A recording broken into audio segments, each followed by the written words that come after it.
Yeah. Good afternoon, everyone. This is the Vermont House Committee on Commerce and Economic Development. It is Tuesday, April 21st, 2026 at 2:40. We are now back with our legislative council. Done some redrafting and here to walk us through the redraft. Take it away, Rick. Okay, Rick Sable with the Office of Legislative Counsel. Have a draft 4.1. That's 327. With some changes that will get highlighted in yellow. This is not edited yet. I should have the edited copy before you all vote. Just they are working on it, so just FYI. Okay, so this. The first change is on page 1. This is the business growth study, adding language. Before it was just stakeholders. Now we have stakeholders set forth in subsection B of the section. Okay. So subsection B. What's one? It's a long, there's a lot of, I included all that I heard in the conversation. Okay. So the commissioner shall consult and convene with stakeholders to assist in its work pursuant to subsection A of the section that have relevant experience in business growth and access to capital. Not sure if that is a good summary of what the study is, but that's how I kind of phrased the lead in. And then including representation from the U.S. Small Business Administration, the Vermont Small Business Development Center, the U.S. Department of Agriculture, the Regional Development Corporations, the Regional Planning Commissions, the Vermont Housing and Conservation Board, the Vermont Professionals of Color, the Vermont Small Business Law Center, the Vermont Sustainable Jobs Fund, the Vermont Employee Ownership Center, a Regional Community Action Agency. That's, I think I heard that right, the CAPS. Did I hear that one? Yes. Post-secondary institutions and local and regional chambers of commerce.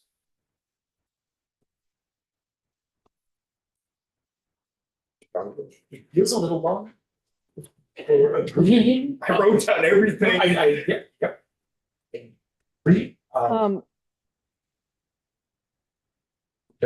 Jonathan's up and then we'll hear from Abby.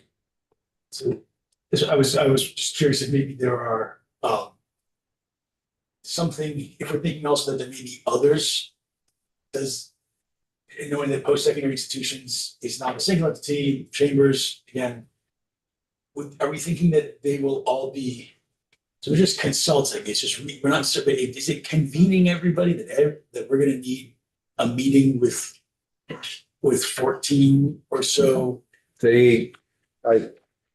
So we can't compel any of those come to with the commissioner. I'm sure that the commissioner will consult with and ask them, convene them, putting a working group together. So I think these are a list of suggestions and. Okay, Abby? So thanks. The one thing it seems like it's missing is like VSET or Hula, or when I think about the sort of organizations that are focused on scaling tech businesses. So maybe we say just what? Organizations in the tech industry. Yeah, something like that, because there's a number that are that I think would be really, really important for this work. Yeah. So it could be something a little bit vague like that. Michael? Would it be beneficial to say including but not limited to? No, he's got, so the way our convention is that he has including, so that's not limited to what we have here, it's all inclusive. It's a way to save words. There's the Vermont Technology Alliance. I'm wondering if they might be good. I guess I'm wondering if there is like an overall organization that kind of deals with the tech industry. There is, I don't know that all are, I don't know I would think VSET would be part of it, I think. Hula maybe too, does that, Abby, does that make, Yeah, I think that makes sense. It could be, you could put in the, what is it, ATTA? Yeah. And then, I mean, and obviously it's, they're gonna be, they have relationships with, strong relationships with VSET and more, so I'm sure Yeah. they will talk to them. yep. Maybe that's. Vermont Technology Alliance, Instead of the organizations and the yeah, I technology. think, yeah, I think if you name them, then they can pull in the organizations that. When having discussions are relevant to the discussions, they may Right. not need to be there all the time, but The Exactly. Vermont Technical Alliance, is that, I'll look them up, Vermont Technology Alliance. technology. So I'll make these changes after. Yep. It's a PDF, okay. Anything else for that paragraph? Good with those additions and. Good, okay, In the reporting, just adding a phrase that not only should they add in their findings, recommendations, and who they actually consulted with the list of stakeholders, so. In case. They added some that weren't in the list. Yep. All right. Section 8, the Convention Center Task Force. Reverting, the interim report's already done, no change there, on or before December 1st, 2026. They'll fix that underline, is the final report, so give them an extra month, get the report. And then they shall cease to exist on July 1, 2027. Case next year. You want to ask them questions. yeah, in case you come back and say we need more time. All good on that section? Yep. Okay. No change on page 6. Page 7, no change. Page 8, no change. Page 9, these are the culinary pilot and the educational sections. Okay, page 12 on to page 12 and 13, striking through the rural development program. Okay, page 15, bringing back the program into statute. Adding in at the very end.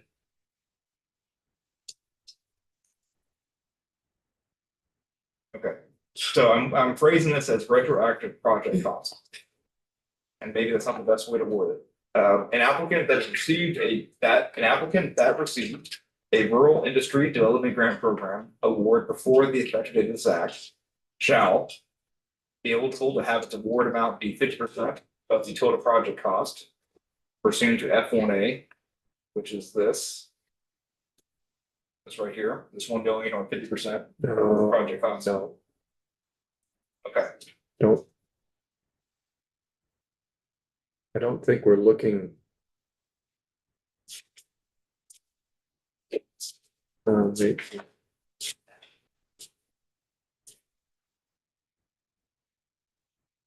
It's not the award amount, Riddick. It's the amount that they have to put towards, right. so does that mean? What's pursuant to, what's F1A, I guess, let's look at that. So the current language in session law is the lesser of.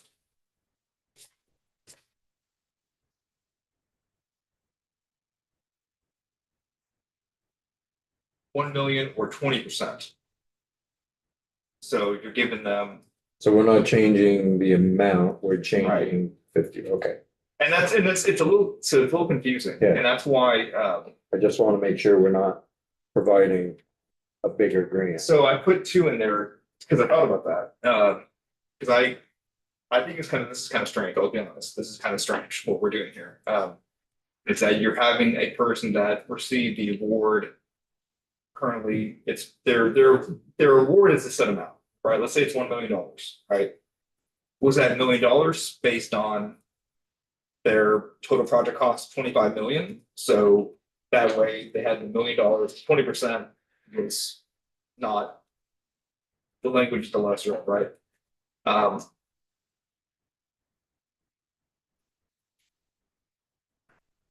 This is, I think I know what you want to do. I just don't know if this is the right way. Yeah. To do this. Yeah. I thought that we were talking about projects that had been approved but hadn't received funding yet, or were still, Right. and this Well, they feels get- like if they've been approved and already received funding, they can go back for more. I agree with you. And that's, but I'm using what's currently in law, which I'll show you the language so we can all look at it. Being struck through. Right, so this is what they currently see. Is you have an award amount, that's already been deemed, whatever that amount is. If it's based on 20% of the project cost, that number shouldn't change. But what I'm hearing is that sometimes they have not So I think it, incurred enough. so there's, I think there's, out of the 4 projects, they may have received the grant approval, but not received the money yet because they haven't met the 80% threshold. And so what we want to say is, instead of having to meet the 80% threshold, you now only have to meet 50% threshold.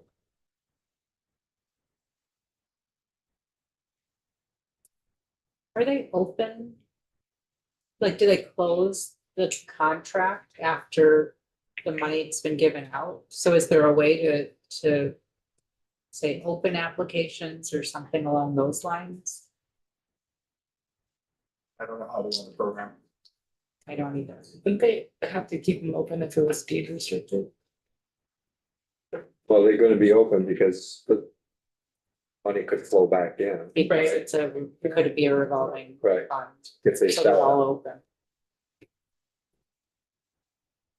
I didn't think it was clear that they don't get all the funding right away. But that's not in law, right? That it's trickled out. Yeah, but you That may have. be how they do it. But you, in order to get the money, you have to have raised 80% of the cost.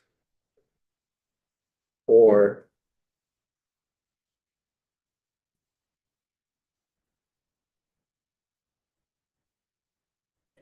yeah, if the cost is $20 million, you're not gonna raise, you'll get $1 million for that.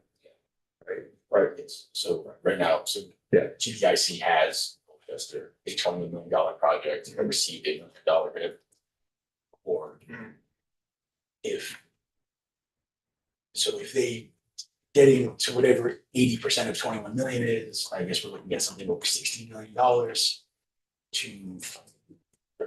I'm sorry, to get, no, I misstated that, but to have to get to that, like, to reach a threshold that would be lowered for, that's what we're trying to do, to lower the threshold to access the full amount of the unit.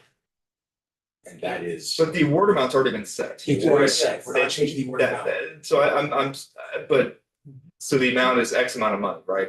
Yep. And you just want to change how they get that money, how soon they can get that money, Yeah, based on how much their project costs they've actually incurred. so it's shifting a Right. percent. Close. Based on the other funding that they receive.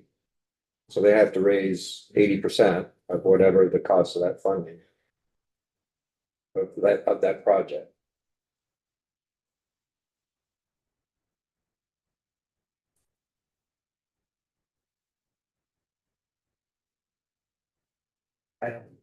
I don't fully understand the structure of the program, I'm afraid. You know, because there's a grant, you apply, and there's a grant amount. Right, but And it's under the old- contingent, it's contingent on you being able to raise 80%. Statute doesn't talk Yeah, about- It doesn't talk that- It that's talks why, about the 80%, it Yeah, only that's a talks about the But 20%. it may be in the rule, It's not. it may be, if there is some kind of, or that just may be how they had implemented this law. Yeah. Right? So what you're saying is that, and as a reporter said at the end, has to show the agency in order to get that 20%.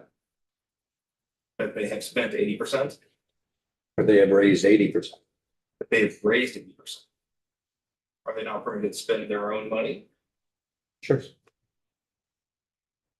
But the state is coming in with the final 20% Or up to $1 million. or up to $1 million. So When do they get any of the money? Okay, yeah. Program reimburses 20% of all eligible invoices received until the award amount is reached. Got it, invoices. So you're sending stuff in, you're getting 1/5 back of what you laid out in terms of eligible expenses. Got it, okay. So this, we're saying, what I think the way it would work, or what we're hoping to achieve, I believe, is that, yeah, you lay out, so you lay out 100,000, you get 50,000 of it back. You know, you can, so that's, I think, was the target there, which allows the funding to move more quickly. This is from the RIDIPS terms that the agency has up there, on their website. So this would be new receipts. We don't want to retroactively do this to old receipts, do we? So I am not sure where everybody's, right, if they've already gotten. Well, that's, If they submitted it, so if they incurred the cost in April.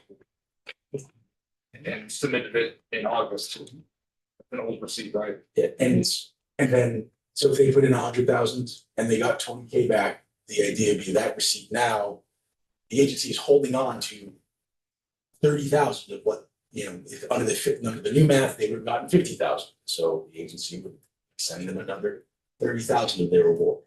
I don't love that. I'm sorry. I don't love that. I mean, the money is there, and what we're saying is like, this gives them more of the capital for them to then redeploy into the project or whatever else.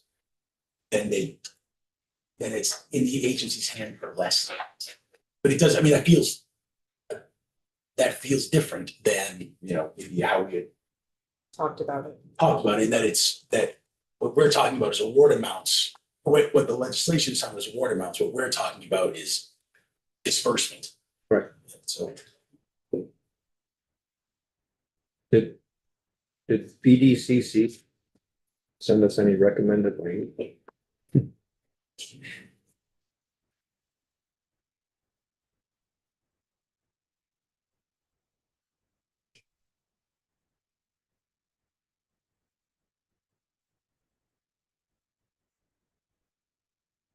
Is this? All right, I'm having a moment.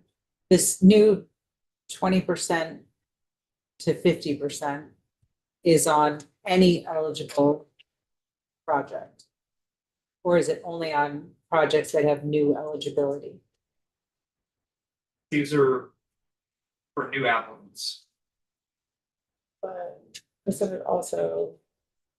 With it taking away the deed restriction and turning it into to a grant, does that have any bearing on the rules? So about the deed restriction, there is language that removes that deed restriction, says it's school. Right. But I guess what I'm asking is like in changing the conditions of that original contract. Does that open it up to any of the new stuff that we're putting in? I wouldn't think so, just because in statute, say one thing is void, doesn't mean the entire contract is subject to it, you know.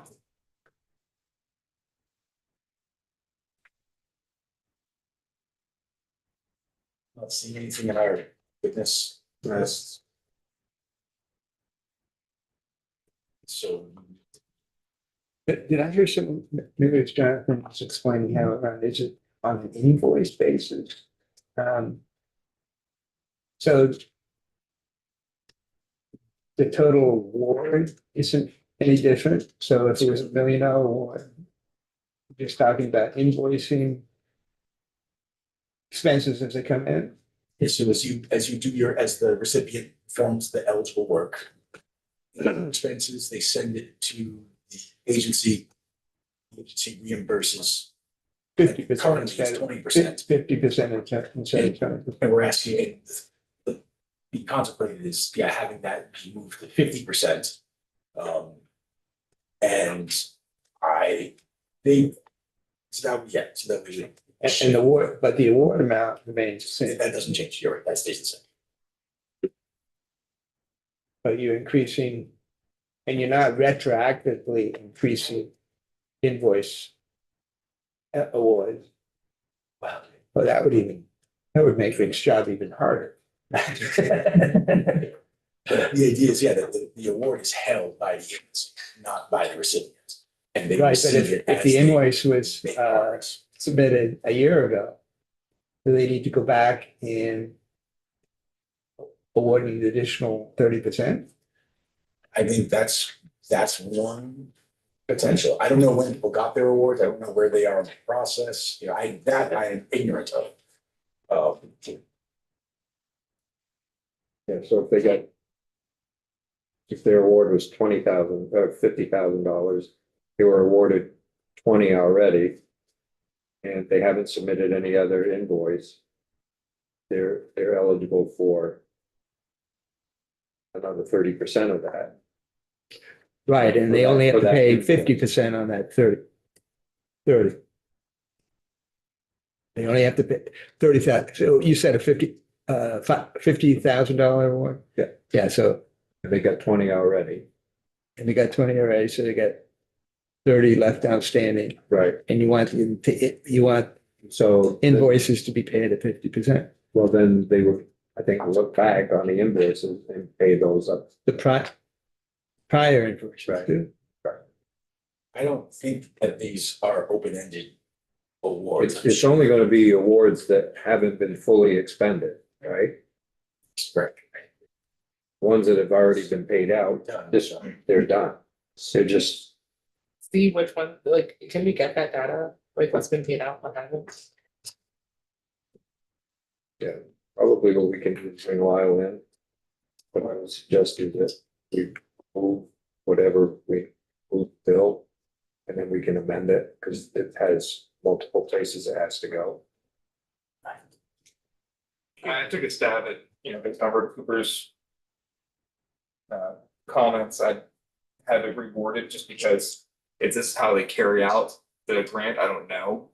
But if it's true that you submit your invoices, you can word it like this, to where an applicant that receives the program award before the effective date of the act shall be eligible to have its invoices that are submitted on or after the effective date of this act to the agency, capital A, reimbursed at 50%.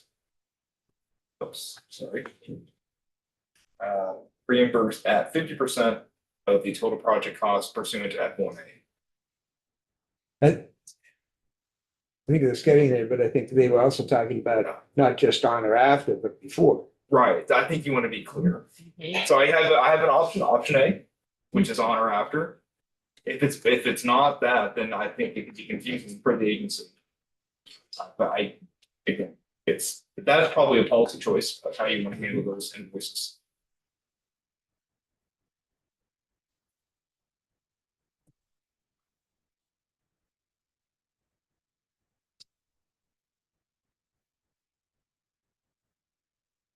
People are comfortable with what we have right now.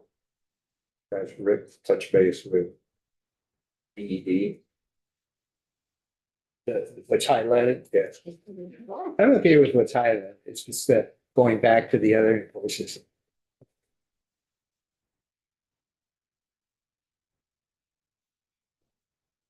Yeah, that would be a lot of work for me.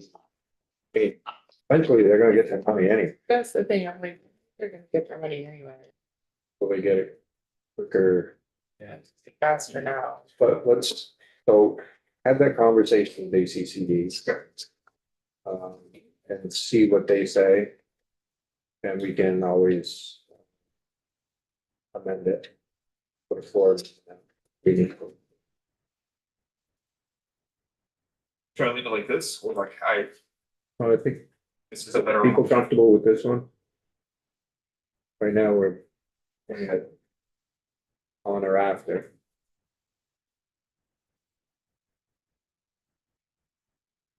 So we have the nickel rounding bill, which just includes Cameron's updates. Scroll down to page 22. So we're looking at the notice. Saw you may contact the Vermont Consumer Rent Assistance Program at 800-649-2424. I think the editor asked if you want that in parentheses. Do you want that in parentheses? I do not believe that enhances readability. No. I have strong opinions about readability numbers. Yeah, so it would be, the recommendation is this. Actually, it's, That is the recommendation. I think that, no. The country code? Let's write more about phone number. Off a parrot. There you go. It's up to you. How do you want it to be? Perfect. That's fine. It's perfect. Space in between the parentheses and the Oh my zero. gosh, now we're getting flack. Always. Look, I want you all to like what you see. I think it's odd it's not there. It's where. I don't know how often numbers change. Right. So we're putting this into statute, which sometimes doesn't change. I feel like is the phone number better than the URL? We definitely shouldn't put the URL. We could check, but when I served that office, I think that was the same damn number. Was it? Okay, well, that's fine. I'm just wondering if, is that what? We put a disclaimer. Yeah. You were joking. I was. Okay, moving from that, the Commissioner of Liquor and Lottery shall prepare and provide individuals and businesses with a model notice. The notice provided by the Commissioner shall be available for free. Does that sound good to you all? And it's known that they need to use what we have. I'm sorry, I was. And it's known, they'll know that they need to use the language or what we have in one, subsection 1. Shall post the following written disclosure with a model notice. Is this the model notice? Yeah. Yes, Well, well, we should, you want me to reference it? Yes. is that the exact verbiage that we want, or do we want them to use that? Cause I This don't, is shall post. I don't see all of that language needing to be on a poster. Oh, so this business rounds for more information, you can find it here? No. Like that would be all No, that you would but- need to post? But like you post, can you go back up to 1? Yep. So you'd post like Vermont law authorizes the rounding of cash transactions. And then I don't think they need. Then they can just put, If the final digit, no, you just need to put, what is it? I mean. I saw a poster, it's like 1, 2 round down, 3, 4 round up. 6, 7 round down, 8, 9 round up. I think that's all I need to have. This is an explanation. And it's, Right. Yeah, I get what you're saying. so then it doesn't need to be in quotes. Yeah, the way I read this, they would have to post the entire thing. it's a lot of verbiage for a poster. Yeah. Abby? I guess a question I have is when we say the final amount due to the nearest 5 cents, I mean, we all learned in math that you round, 1, 2 goes down, 3, 4 goes up, you know what I mean? Like. Yeah. I don't really see why that whole thing about which direction it goes, that next two sentences, maybe we don't have to be in the poster because to the nearest five, that's the definition of to the nearest five. Common sense is not so common, happy. I know, but if there isn't common sense, are they really gonna read? I don't know. That is a long poster, that's all. I agree with that. Like, if they ask the question, what is the nearest five? Then maybe they can get that in.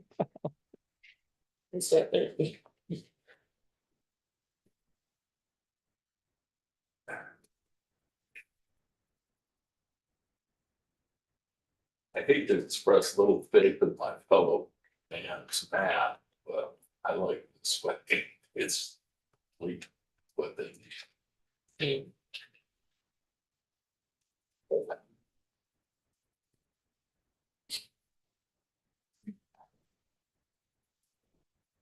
It's gonna be much smaller.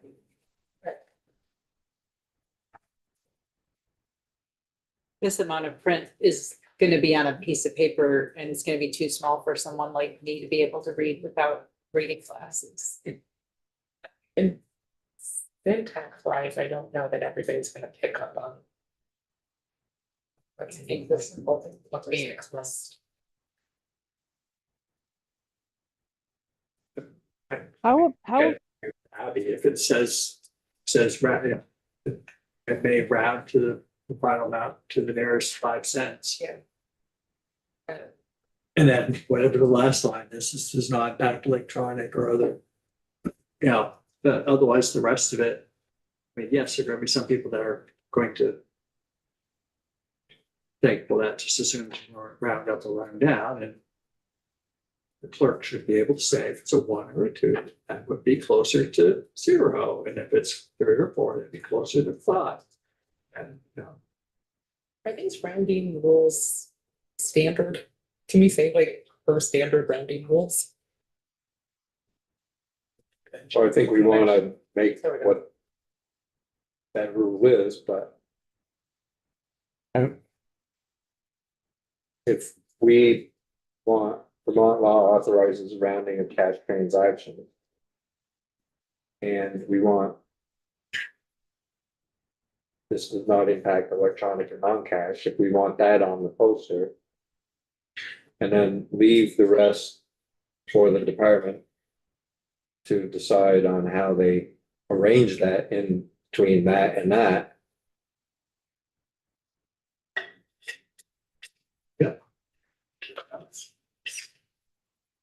Yeah, so you could skip that whole thing and just in one say, post, not the following, but a written disclosure, blah, blah, blah, on a form developed by the department. You just have them develop. it. Michael? I can offer language. So Vermont law authorizes the rounding of cash transactions. This establishment adheres to the rounding rules established in VSA, blah, blah, blah, blah. For. Go down just a bit. And then for information or complaints, you can contact Vermont Consumer Assistance Program. Okay. That this way it establishes that it's in statute. And if you're really interested, you can go right there and look at it.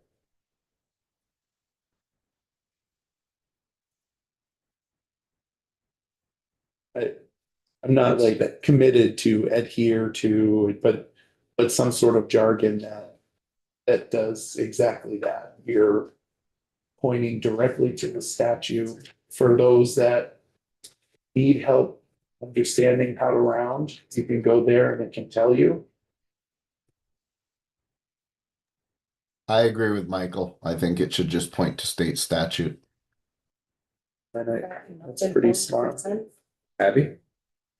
I would do even fewer words and just say Vermont law authorizes the rounding of cash transactions to 5 cents. This does not impact non-cash payments. And then have a phone number and or URL. You could also put the VSA in there, but I think 2 sentences and then the way to find out more information.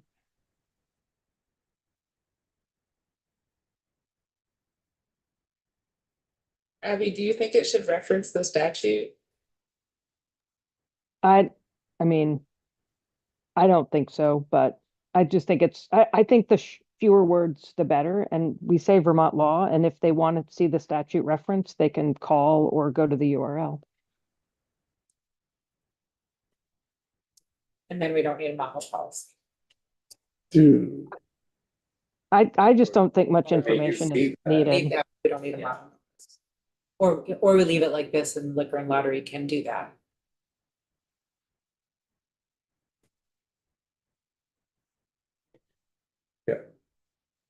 So take the quotations out. And then. Yeah. But let liquor DLL. Determine how to set the poster up. And then we just have to, in one, I think it was one sentence. take out, shall post the following written disclosure, shall post whatever the liquor lottery disclosure, right, shall at a minimum post the liquor and lottery model notice. Right.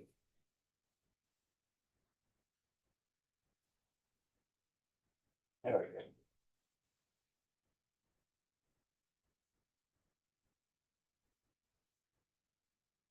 So none of this make quotes. So just make sure. Why is, so I'm sorry, I didn't draft the bill, so, I don't know if you want Cameron in here to discuss why is it the commissioner of liquor and lottery developing the model notice?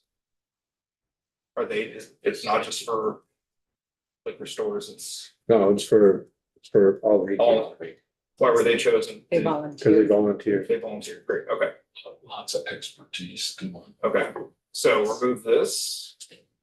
I think we wanna make sure. That there is.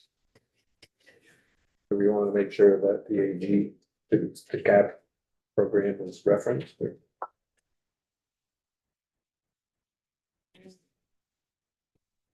Bill, I'm okay having her figure that out, but. Well, but how do we?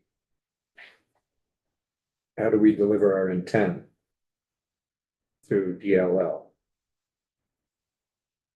You can say the model notice shall include a reference to the VCAP program. VCAP.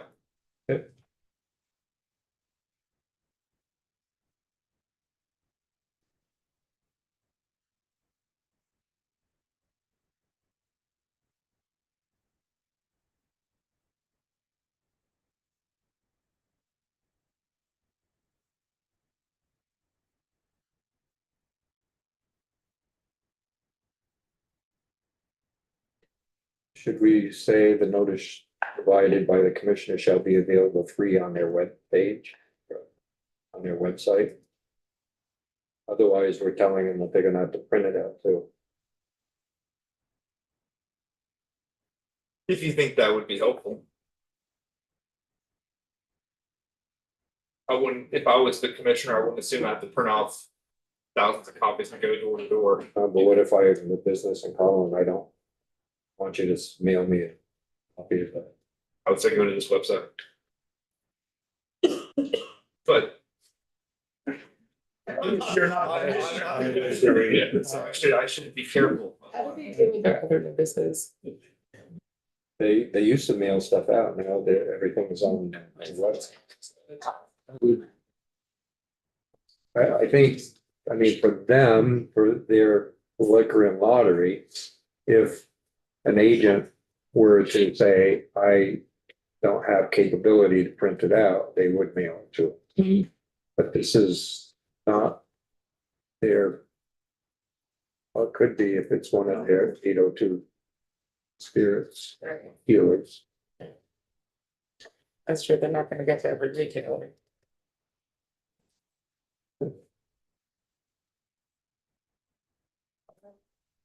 How many times is that gonna happen? Well, the other thing too is because they don't necessarily deal with the whole entire landscape. For people that are in non-liquor based retail, are they gonna go to DLL to get the notice?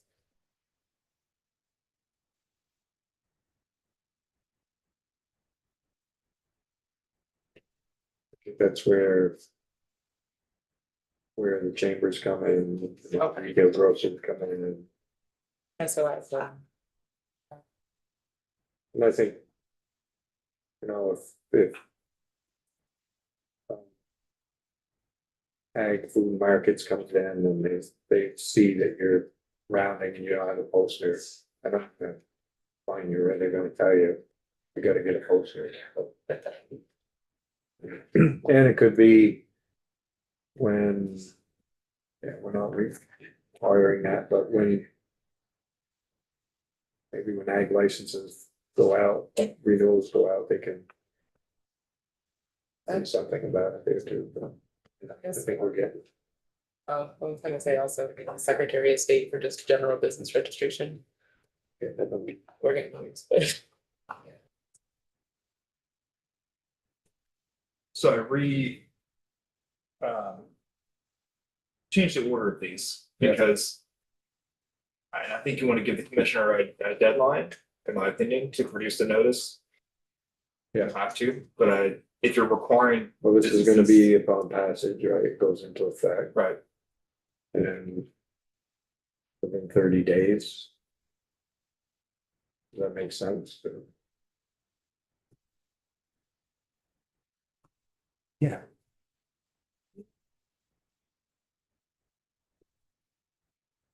Can I say June 1?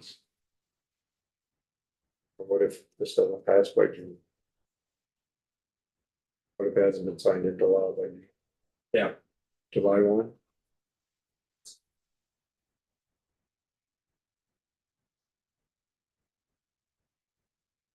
You could say 30 days after the effective date, like I did with the previous section, but.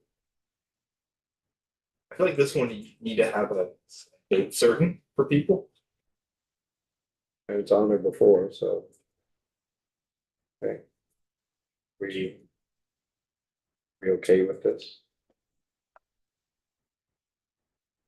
And a minimum includes that rounding is law and a reference, or is that understood? If it's understood, then it's fine. Repeat your question. I was reading the. Rounding is law and a reference. I think, can we If it's say, understood, then I get it. It's good. with a model notice?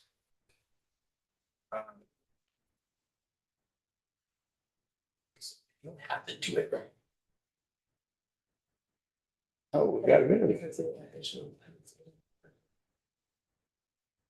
Pursuant to the section.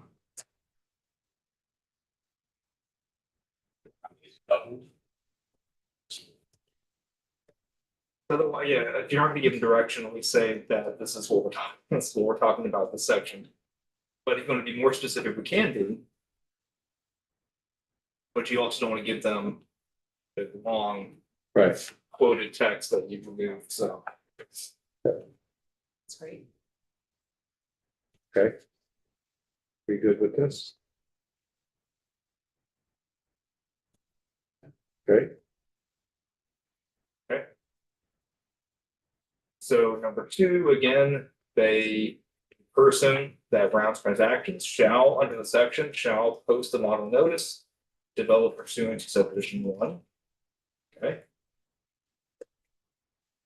And then 3, the penalty. that's just a renumbering.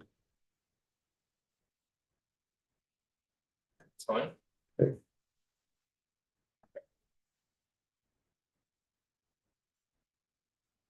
Anything new anywhere else?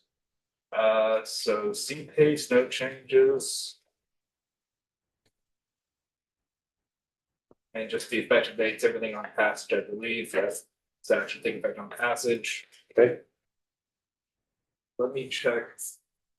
Editors, see if anything else came up. You guys can discuss, I just want to make sure I didn't miss anything. there's new language that you're gonna have to run that through the editors, Rick. you can vote on it. That's just gonna be a typo. People ready to vote? Comfortable to vote, wanna wait for a clean copy? Okay, Any more discussion?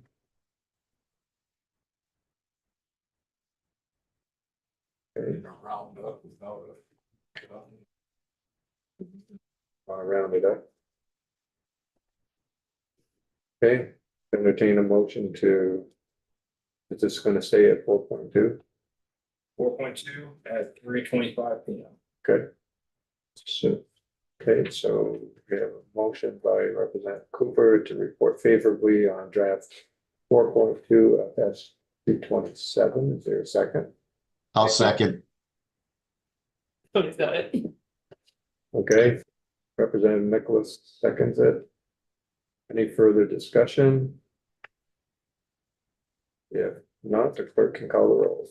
Representative Bosch, Representative Putin, Yep. Representative Karis Duncan, Yes. Representative Cooper, Yes. Representative Duke, Yes, Representative Granning, Yes. Representative Nicholas, Yes, and Representative Olson, yes. Representative Priestley, yes, Representative White, Yes. Representative Marcotte. Oh, Representative Green. Yep. No, I voted. how about this? Yes, Thank you. okay, Out of order. 11-0. Is that what happened? Do we round it up to 15? sir? Been doing it. No, that's Round round up. down. Yeah, you gotta run down. Yeah. Okay, so Representative Duke has asked to report this. Is that all right with everyone? great. Okay, so Abby, if you can once you get a clean copy, get it off to the Nigel. is it gonna need to go to Ways and Means first? Yep. No, yeah, but they're gonna do that, so we're gonna send it and automatically will get sent to Ways and Means and also get sent to appropriations, I think. Okay, so I send it to Nigel Yeah. as well. they- Okay, Yeah, or just to Nigel. okay, Great. They'll take care of the rest of it. okay, great, thanks. And you get anything from Nigel, passing anything out today? Come in, yeah. There's that.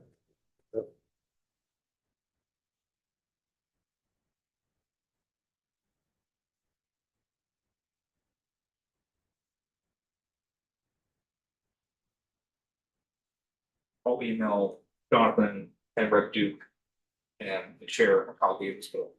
Clean copy. Thank Okay, you. great. Thank you, Rick. See you later.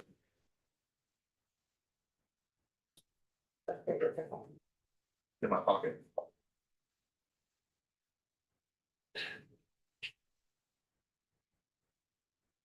Take a lot of time.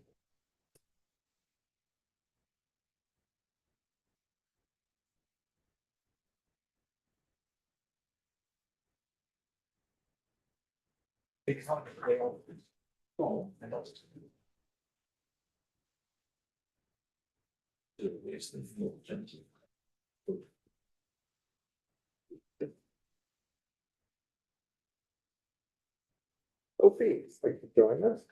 Patiently waiting.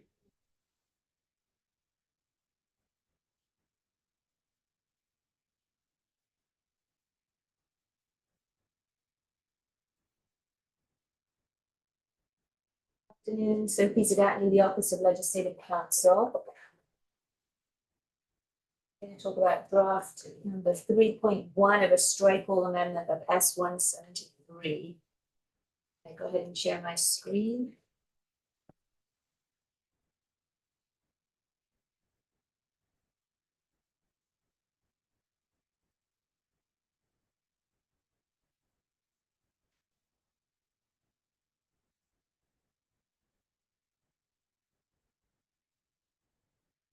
This adds back in a portion of section 1.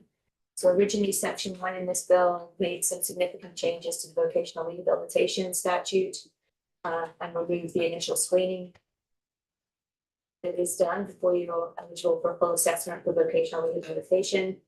And that was then taken out in the last version, and now a streamlined version is put back in.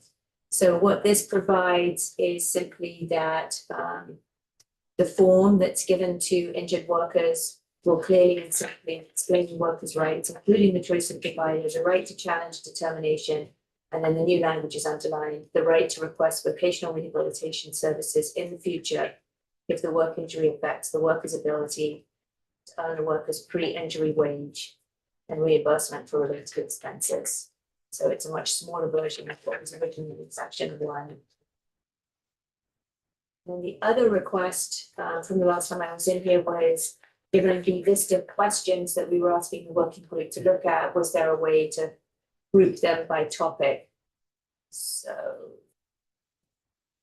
now I have a couple of groups. So the first one is initial screening. There are 5 questions there for initial screening. Second grouping is vocational rehabilitation generally.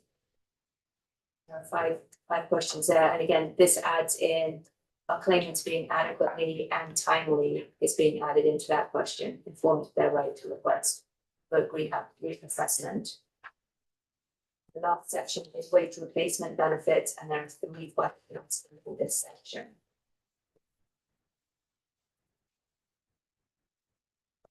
Those are the changes to checking. The rest of it then is the apprenticeship is added in this separate bill to previously had. So there are any questions on this recent round of changes? Again, it's primarily just organizing the questions and then adding back in some language from the statute on vocational rehabilitation. Any questions? No, that's good. Okay. Rowan, do you see anything that's worrisome for the department?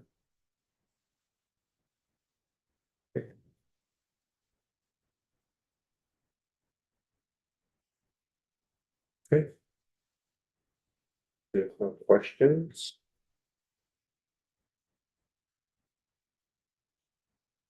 I'd entertain a motion and what's the draft? This is draft 3.1. So I'd entertain a motion to report favorably on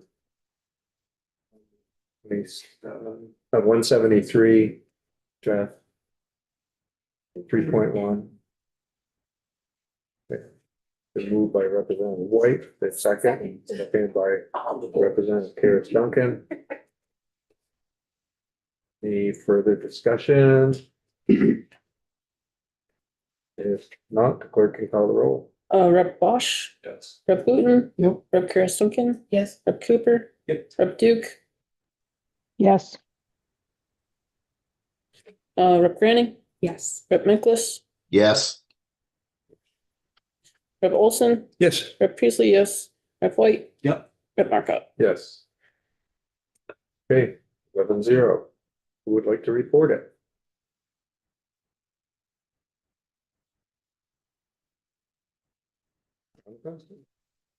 Okay. Give and Rep Cooper a clean copy, Sophie. Get it to Nigel. I think that one will probably be up on Thursday. It'll be on notice tomorrow because there's nothing in there that Ways and Means or appropriation.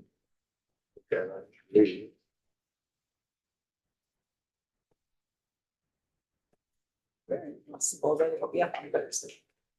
I think so. So you have to be ready to roll Thursday. Okay. Sophie, thank you very much. Thank you, committee. 2 minutes out today, 1 to go, or 2 more to go actually, but 1 more this week. Do good work. Thanks. Okay, any questions? So we're back in here at 9 tomorrow. We'll be talking CD tomorrow. So we'll have new draft from Beth. Secretary Saunders will be with us tomorrow. Okay. So with that, I think we're done for the day.